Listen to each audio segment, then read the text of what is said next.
2020 সালে কবে কেস করে দিয়েছে আমরা জানি না।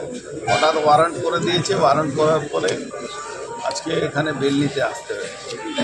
এটা নিয়ে 174টা মামলা আছে, পুরো বাংলায় ঘুরে ঘুরে কেসে কোর্টে যেতে হয়, বেল করাতে হয়। পশ্চিমবাংলা সরকারের কাছে আর কোনো কাজ নেই, একটাই কাজ আছে, যারা রাজনৈতিক বিরোধী আছে তাদের বিরুদ্ধে মামলা করে তাদেরকে হেনস্থা করা। কি কেস ছিল? লকডাউনের কেসে আমরা একটা মিছিল করছিলাম, সেই কেসটা এখানে দিয়ে দেয়। কেস দিলে তো একটা নোটিশ দেবে, সেটাও জানি না, আমরা ওয়ারেন্ট করে বসে আছি। অফিওনের কোনো নোটিশ হয়নি? কোনো নোটিশ নেই। কোথায় হয়েছিল?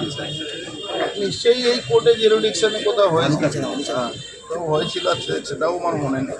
বিএসএফ প্রপারলি দেখভাল করছে না, এটা দেখুন, বিএসএফ যদি ধরুন 23 সালে প্রায় 1200-র উপরে অনুপুরস্কারে ধরেছিল, তারপরে 1400-এর উপরে 24-এ ধরেছিল, কিন্তু ধরার পরে 15 দিন মধ্যে ছেড়ে দেয়। ছেড়ে দেওয়ার পরে ওরা তো আবার কোর্টে মামলা নিয়ে আসে না, কোর্টে রাজ্য সরকার মামলা নিয়ে আসে, তারা আবার এখানেই থেকে যাচ্ছে।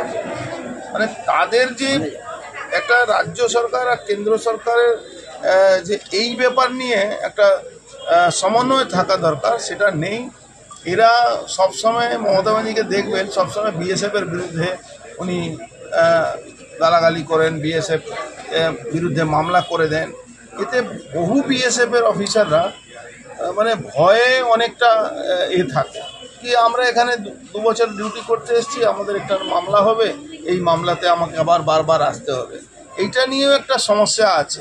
কিন্তু যেখানে দেশের ব্যাপার আছে, রাষ্ট্রের ব্যাপার আছে, সেখানে একটা ছোট্ট সংকীর্ণ বিচার নিয়ে যদি উনি যেভাবে করছেন, তাতে বলতে গেলে জেহাদিদের বাংলায় একটা মরুদ্যান হয়ে যাচ্ছে।